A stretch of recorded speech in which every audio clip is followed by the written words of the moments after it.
Bonjour et bienvenue dans ce nouvel épisode hors série dans lequel nous prêtons notre micro à un spécialiste ou acteur de l'écosystème des crypto-monnaies. Aujourd'hui, je tends le micro de Cryptost à Yorick de Montbine, magistrat à la Cour des comptes et ancien conseiller technique de François Fillon.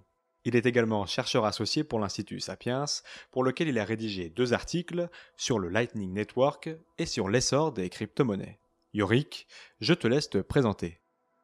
Yorick de Montbine, j'ai 45 ans, je travaille à la Cour des comptes et j'ai fait un passage dans la politique au cabinet de Fillon à Matignon et dans le pétrole chez Total pendant 6 ans, dont 2 en Afrique. Un magistrat à la Cour des comptes qui s'intéresse au Bitcoin, c'est pas si commun. Qu'est-ce qui t'a donné envie de t'y intéresser ? Je crois que je suis arrivé au Bitcoin par l'économie, notamment la théorie monétaire, et aussi par la dimension un peu politique, philosophique de cet étrange animal. En plus de ton travail à la Cour des comptes, tu es donc chercheur à l'Institut Sapiens. Quelles études as-tu écrit pour eux et quel rapport ont-ils au Bitcoin ? Oui, c'est un think tank qui a été créé par Olivier Babot il y a un peu plus de 2 ans, je crois, et qui se concentre sur les sujets de nouvelles technologies et sur les enjeux qu'elles représentent pour les sociétés contemporaines. J'ai réalisé 2 petites études pour l'Institut Sapiens. L'une qui était en fait la première étude pour ce think tank en 2018 sur Bitcoin, et puis une deuxième sur le Lightning Network il y a quelques mois, une note de vulgarisation en fait. Et dans les 2 cas, c'est moi qui leur ai proposé l'exercice. Et ça les a intéressés. Ce qui m'a en fait étonné parce que le sujet Bitcoin n'est quand même pas le plus prioritaire chez les gens qui s'intéressent à la technologie aujourd'hui. Il y a d'autres sujets qui sont plus à la mode, hein, l'intelligence artificielle, tout ça, tous ces buzzwords, ou la fameuse technologie blockchain. Moi, j'arrivais pas avec le projet de technologie blockchain. C'était vraiment Bitcoin qui m'intéressait. Concernant ton article sur le Lightning Network, as-tu mis les mains dans le cambouis pour l'écrire et si oui, de quelle manière ? J'ai mis un peu les mains dedans, j'ai fait des transactions, j'ai utilisé un wallet qui est le Satoshi Wallet, qui est pas en fait le meilleur parce qu'il est custodian, donc c'est pas un wallet pour les puristes. Mais j'étais assez sidéré par la facilité d'utilisation de ce truc-là. Ça m'a vraiment épaté. J'ai l'intention de monter un nœud, j'ai acheté un nodal, et je l'ai pas encore mis en route, mais c'est bien mon objectif. Petit point vocabulaire, custodian veut dire que les cryptos de Yorick étaient gardés par un tiers. Pour revenir au Bitcoin. Aujourd'hui, beaucoup souhaitent qu'il devienne une monnaie universelle et sans frontières. Mais d'après tes dires, il faudrait qu'il fasse d'abord ses preuves de réserve de valeur. C'est vraiment nécessaire ? Si on regarde l'histoire des monnaies, on trouve aucun objet qui ait été utilisé comme une monnaie et qui n'ait pas d'abord fait ses preuves comme réserve de valeur au préalable. Historiquement, ça s'est passé comme ça. Les gens ont utilisé certains objets comme des coquillages ou n'importe quoi d'autre pour servir comme intermédiaire d'échange seulement quand ils avaient l'impression que ces trucs-là pouvaient conserver de la valeur. Seulement quand ils pouvaient être certains de pouvoir les échanger à l'avenir contre quelque chose. Donc là, on peut considérer qu'en ce moment, Bitcoin est en train de faire ses preuves comme réserve de valeur avant de pouvoir éventuellement être utilisé comme un moyen d'échange universel ou pas, peu importe, en tout cas plus généralisé. Et justement, les a-t-il déjà faites, ces preuves ? Non, sans doute pas, mais c'est vrai qu'il reste volatile. Il y a toujours une énorme incertitude sur son avenir, c'est un objet nouveau, donc voilà, c'est pas du tout gagné. Mais je pense qu'il y a 2 aspects à distinguer. D'abord, il y a le cours, qui effectivement reste volatile, et puis il y a aussi quand même une autre dimension, c'est la confiance qu'on peut avoir dans cette chose, et notamment dans le fait qu'il restera coûteux d'en produire de nouvelles unités. Pour avoir confiance dans sa capacité à maintenir de la valeur, à servir de réserve de valeur, il faut être certain que ce sera difficile de produire de nouvelles unités. Par exemple, l'or, on sait que c'est très difficile d'en produire de nouvelles quantités. Donc, on peut estimer que toute chose égale par ailleurs, ça devrait pouvoir continuer à servir de réserve de valeur. Et le Bitcoin, c'est ça. On sait, grâce à cette rareté prévue par le protocole et le rythme décroissant de sa production, on sait que c'est de plus en plus difficile à extraire. Et donc, si la demande reste stable ou si elle augmente, malgré les variations très fortes sur le court terme, sur le long terme, ça devrait pouvoir servir de réserve de valeur. Pourquoi l'euro ne pourrait-il pas lui-même être une réserve de valeur ? Ça dépend par rapport à quoi, en fait. Si c'est par rapport à d'autres monnaies fiat, il peut servir de réserve de valeur, mais si c'est par rapport aux biens de consommation ou aux biens de l'économie qu'on a envie d'acheter, là, il y a peu de chances pour qu'il puisse servir de réserve de valeur, tout simplement parce qu'il est produit dans des quantités croissantes. Il y a vraiment des politiques monétaires très expansionnistes en ce moment, en fait, depuis maintenant quelques années, qui font que la monnaie est nécessairement diluée, la valeur de la monnaie est diluée par rapport aux biens de l'économie. Donc ça ne se traduit pas par une augmentation générale du niveau des prix à la consommation. Aujourd'hui, ça se traduit plutôt par des bulles sur les actifs.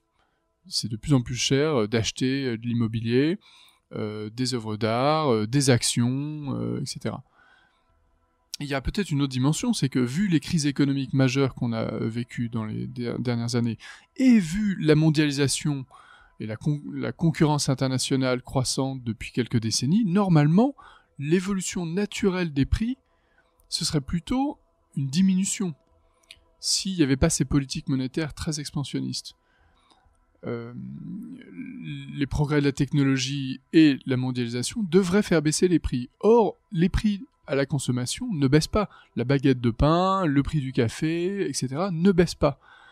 S'ils ne baissent pas, c'est notamment en raison de ces politiques monétaires qui donc diluent en fait la valeur des monnaies comme l'euro. J'aimerais aborder avec toi le thème des monnaies digitales des banques centrales qui pourraient prendre la forme d'un e-euro chez nous, en France et en Europe. Quel intérêt, et est-ce que ça serait liberticide dans son usage quotidien, puisque l'on pourrait tout tracer grâce à lui ?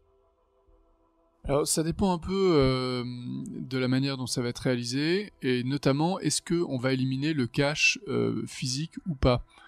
Et c'est vrai que derrière ces projets de monnaie digitale de banque centrale, il y a de manière plus ou moins assumée, plus ou moins officielle, il y a quand même l'idée de progressivement se débarrasser du cash physique. Et là, effectivement, ça pose des questions en termes de vie privée et de liberté individuelle si on élimine le cash physique. Ça veut dire que l'ensemble de nos finances personnelles devient traçable et observable, notamment par la puissance publique. Donc nous, dans nos démocraties et nos états de droit, ça ne pose pas forcément de problème majeur, mais qui sait ce que sera la réalité politique dans 10 ans, dans 20 ans, dans 30 ans, et puis qu'est-ce qui se passe dans les autres pays où il y a probablement un peu moins de liberté politique. Et puis il y a aussi l'autre dimension qui est la qualité de la monnaie. Je ne suis pas certain que l'objectif de ces monnaies digitales de banque centrale soit de mieux gérer la monnaie et d'éviter l'inflation. On peut même penser que ça pourrait être l'inverse. On peut penser que ces instruments vont permettre des monnaies encore plus dilutives. Je ne sais pas si on peut le dire comme ça, mais des monnaies qu'on va vouloir gérer encore plus que maintenant de manière à inciter à la consommation. Si le cash disparaît et s'il ne reste plus que des monnaies digitales de banque centrale, les pouvoirs publics vont pouvoir pratiquement obliger les gens à consommer plus qu'ils ne le voudraient en diminuant la valeur de la monnaie de manière arbitraire et en appuyant sur une touche d'ordinateur. Moi j'ai l'impression que c'est un peu ça la tentation en fait, même si c'est pas complètement avoué. On reste dans le dogme keynésien qui est il faut absolument relancer l'économie par la consommation. C'est un véritable dogme, on est vraiment dans un modèle mental, on pense que ça marche. Or, les économistes de l'école autrichienne notamment estiment que c'est pas comme ça que fonctionne l'économie. Ça marche pas, ça ne peut pas marcher.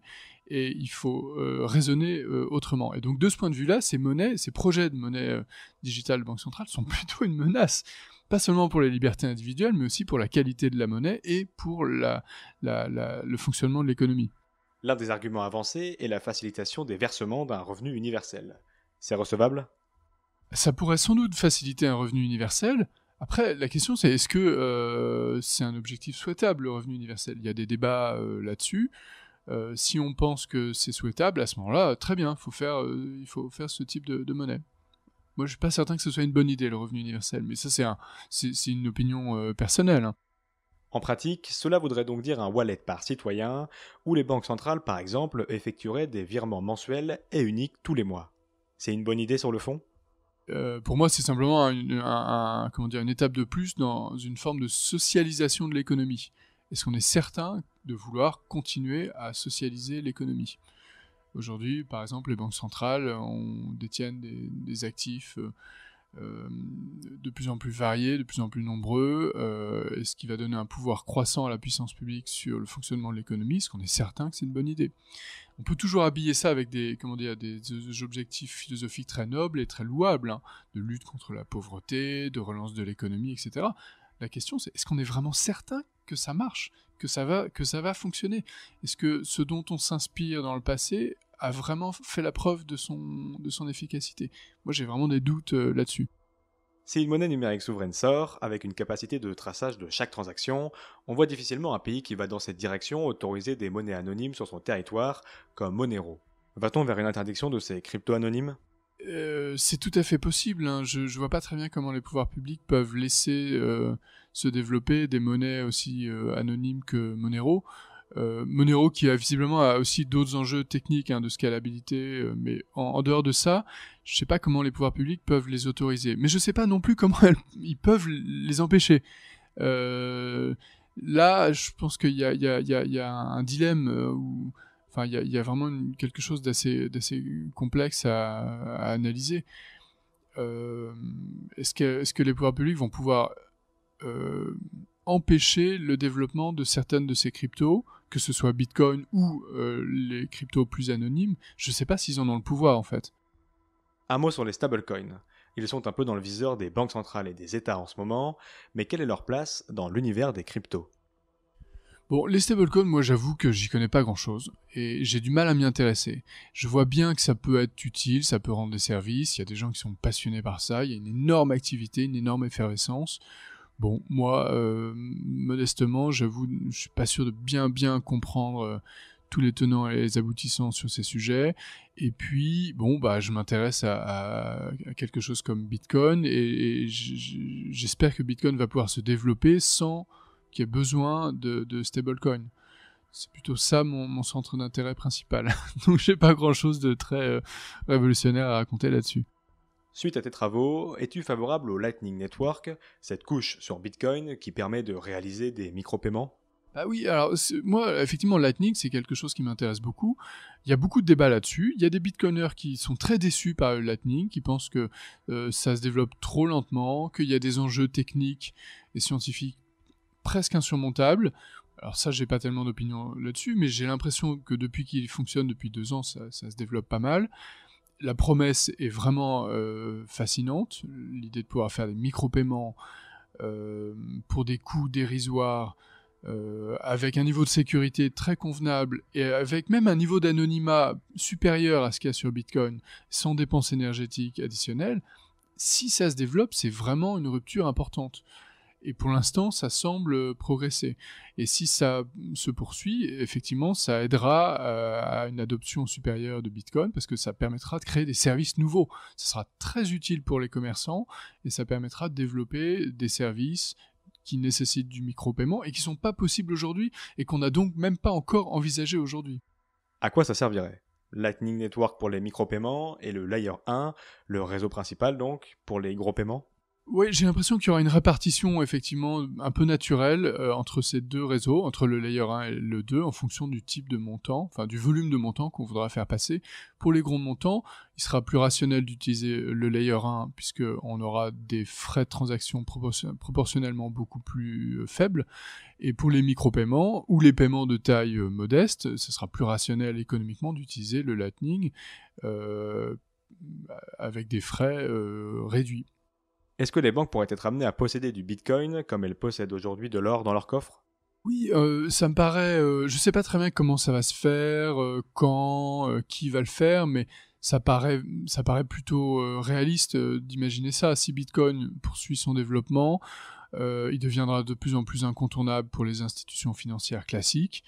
Il y a bien un jour où les banques proposeront des services de custody. Ça commence d'ailleurs aux États-Unis, hein, très progressivement. On voit au Wyoming, il y a un statut qui a été adopté qui permet de créer des institutions bancaires classiques et en même temps crypto. Il y a Coinbase qui vient d'obtenir un agrément bancaire, si j'ai bien compris, c'est bien ça. Hein. C'est Kraken, oui, tout à fait, c'est Kraken. Et en Europe, on peut imaginer que les banques progressivement vont s'y mettre et finiront par développer des produits assis sur Bitcoin, quand la réglementation le permettra. Ça va prendre du temps, probablement. Justement, ça ne serait pas être aux antipodes de la volonté de Satoshi Nakamoto lors de la création de Bitcoin ? C'est vrai qu'on peut se poser cette question-là. Hein. La question, c'est est-ce que les bitcoiners vont accepter de devenir plus traçables, de dévoiler leur identité, d'accepter des services de custody. Je pense qu'une partie non négligeable d'entre eux refuseront ça. Ils voudront développer des services financiers et un système financier sur Bitcoin sans les institutions financières classiques. Mais il y a peut-être aussi une proportion de la population qui aura envie d'utiliser Bitcoin, mais qui ne sera pas prête à l'utiliser de manière complètement autonome et indépendante et souveraine, et qui accepteront de déléguer une partie de leur souveraineté financière à des institutions, que ce soit les banques actuelles ou de nouveaux acteurs qui émergeront. Et ça, aujourd'hui, je ne sais pas très bien quelle proportion de la population se répartira entre ces deux camps. Et je pense que ce qui est intéressant, c'est que ça se fera naturellement par le marché. Et ce qui compte, c'est que les gens aient le choix et puissent décider de ce qu'ils veulent faire.